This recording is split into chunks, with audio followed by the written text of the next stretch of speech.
क्या एक विज्ञापन भारत के करोड़ों लोगों की आस्थाओं को ठेस पहुंचा सकता है?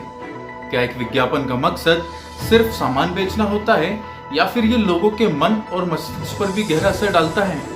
आज हम ऐसे ही विज्ञापन के बारे में बात करने वाले हैं जिसने भारत को दो हिस्सों में बांट के रख दिया है। जी हाँ, एक विज्ञापन ने धर्म के आधार पर वैचारिक विभाजन कर दिया है। भारत के एक मशहूर ज्वेलरी ब्रांड तनिष्क के विज्ञापन में यह दिखाया गया है कि एक हिंदू लड़की जो कि मुसलमान परिवार की बहू के रूप में दिख रही है।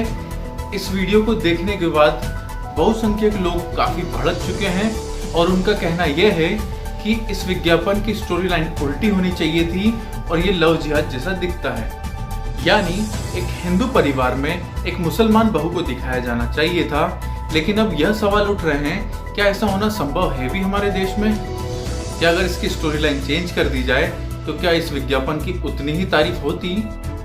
कंपनी ने यह विज्ञापन वापस ले लिया है, लेकिन अपने आप को सेकुलर बताने वाले लोग इस विज्ञापन को पुनः लाने की डिमांड कर रहे हैं। इसीलिए आज हम इस बात का विश्लेषण कर रहे हैं, क्या इस तरह के वीडियो बनाना सच्ची धर्मनिरपेक्षता है या फिर इस तरह लोगों की भावनाओं को ठेस पहुंचाने के बाद विज्ञापन हटा लेना सच्ची धर्मनिरपेक्षता है। ऐसा पहली बार नहीं है जब किसी विज्ञापन में किसी धर्म की इस तरह से एंट्री हुई हो।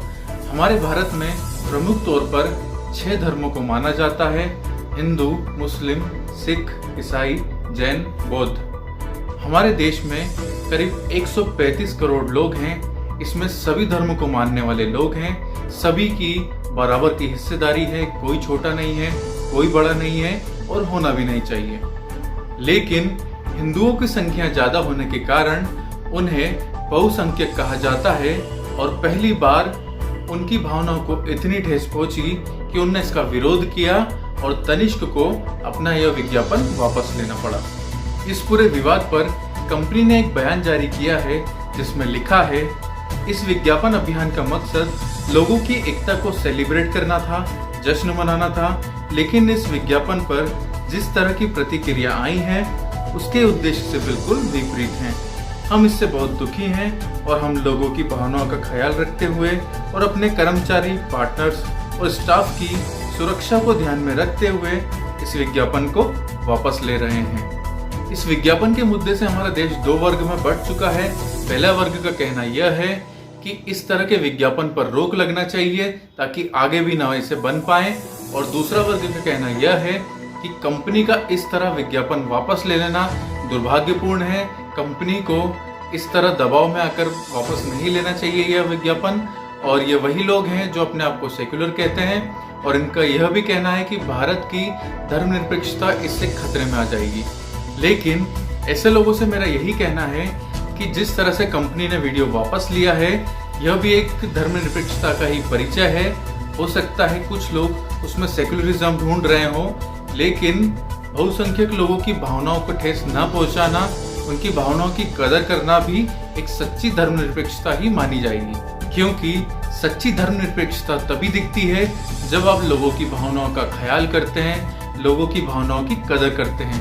और जिस तरह से विज्ञापन वापस लिया गया है, यह एक बहुत ही खूबसूरत उदाहरण है कि लोकतंत्र को इसी तरह चलना चाहिए। आपने कोई काम किया, आपने कोई विज्ञापन जारी किया, आपने कोई फिल्म बनाई, लोगों की भावनाओं को ठेस पहुंच गई, उनने इसका विरोध किया, आपने इसे वापस ले लिया। इसी तरह से लोकतंत्र चलना चाहिए, तभी यह एक सच्ची धर्मनिरपेक्षता कहलाएगी। एक बड़ा सवाल उन लोगों से जो लोग इसका सपोर्ट कर रहे हैं कि वीडियो को वापस आ जाना चाहिए, क्या अगर इस वीडियो में एक हिंदू परिवार में मुस्लिम परिवार की महिला को बहू के रूप में दिखाया जाता तब भी वह इस वीडियो को इसी तरह सपोर्ट करते? अपना जवाब कमेंट बॉक्स में जरूर दीजिएगा। धन्यवाद।